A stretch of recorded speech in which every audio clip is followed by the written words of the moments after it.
Welcome back to Les Schwab Tire Center's Outdoor GPS, presented by Fisherman's Marine and Outdoor. Welcome back, everyone. We're joined by Brandon Glass from Team Hookup Guide Service. He's using some rope right now and tying up some 1/0 hooks. I mean, holy crap. He fishes an off-brand of line, so he's got to have heavy poundage in order to, be comfortable. Hey, get those things off my screen. Come on. I'm teasing. I'm not completely dedicated. Yeah, I am. I'm teasing. But 15-pound, man.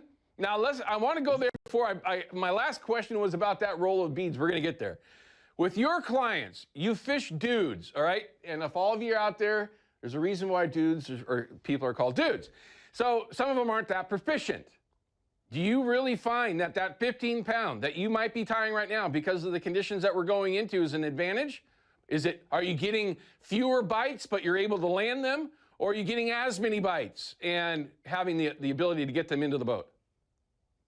Here's the beauty is, this entire week coming up, the river's going to be maybe 4 foot of viz at max, and a fluorocarbon 15-pound to me is not going to matter. Gotcha. When you go to like an 8-foot viz, 10-foot viz, yeah, then I'm going to drop down to 12. Sure. But you got to remember, we're also dragging across the bottom, and we're really nicking up this line. So if I do anything less than 10 or right at 10 pounds, I'm just snapping everything off. And so I got, some people that aren't very fish savvy and rod savvy, and they might just horse on the fish a little bit more than we like. And I don't want to be breaking off 10-pound, leader all the time on fish. And for crying out loud, some of the reports that I've been getting, some of the fish that are around, especially from up and down our west side of the area, state, by the way, everyone, there's been several teeners caught. This teeners, everyone, fish that are in the double-digit range. There's been quite a few of those caught this year, and it's certainly something that you don't want to lose because you went too light of leader in conditions that you don't absolutely have to have it.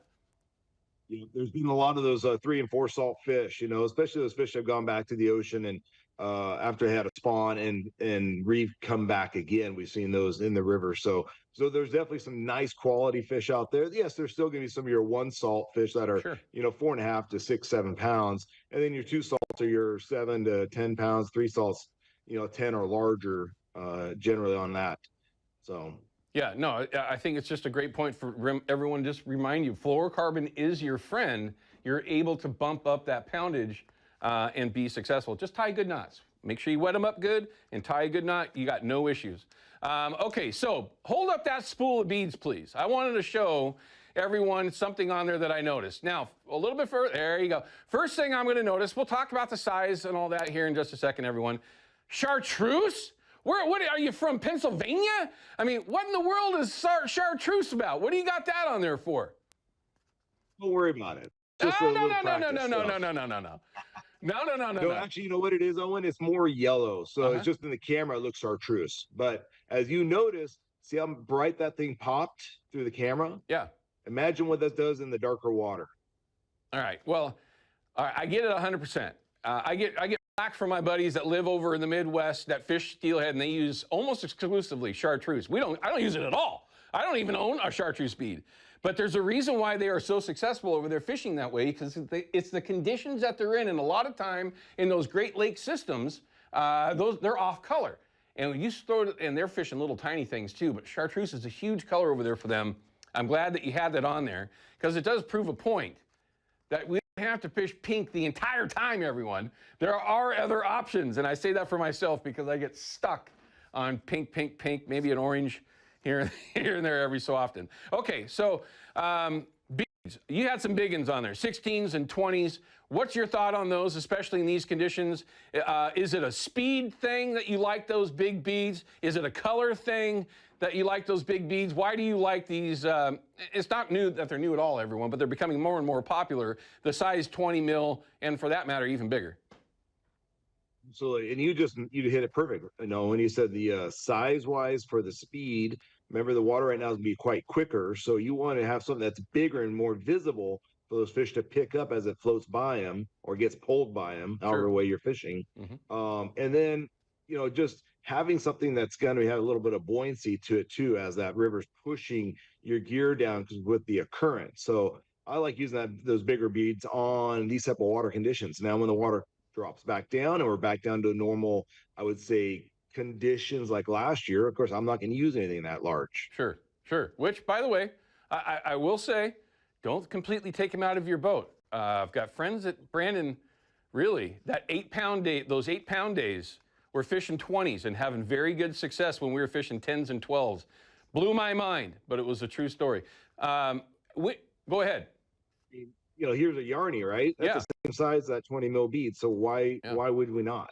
Yeah, I mean, it's a very interesting thing. I had a chance to play with them a little bit here recently. Okay, so another thing that I noticed, obviously beads, everyone are very, very popular. Yarnies, very, very popular. He's covering ground. He's got clients. He's in a drift boat 90% of the time, or most of the time, I should say. I don't want to speak for him. But he's moving, right? He's drifting. He's covering ground. He's not, in particular, slowing things down. He wants the fish to see the offering as it's going by. Right? Now, you can change that up by adding a little bit of lead, maybe to slow things down on the drift, but you don't want to add too much because that can screw you all up, get you hung up. But that profile is very important, especially in these conditions that we're playing now. How do you like to rig them? I saw you had the T-stops on there. Do you rig them any other way? I mean, do you have a loop nut there to stop that T-stop? I mean, what are you doing? Especially in these water conditions when the water is this high. Our casting is closer to shore, so we're hitting a lot of the reeds, and so I'm going through leader after leader after leader. So I make it as simple as possible. You know, I pre-tie a whole bunch of leaders.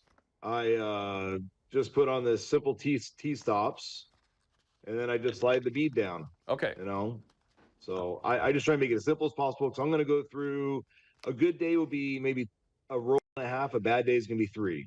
Whoa. Okay, everybody, a little tip there. A little tip. A little rigging fee. Yeah, he's burning through them, no question. Okay, I want to save a little bit of time here, everyone. I'm not going to have a lot of time in this upcoming segment, Brandon, but I want to bring Brandon back. So I got one more question for him before we wrap things up. So, Brandon, please be patient with me. Everyone else at home, be patient. We'll be back with Brandon Glass from Team Hookup Guide Service in just a minute. Don't go anywhere. Outdoor GPS is brought to you by Yakima Bait, steeped in tradition, innovation, and fishing success. And by Procure Bait Sense, ruthlessly effective.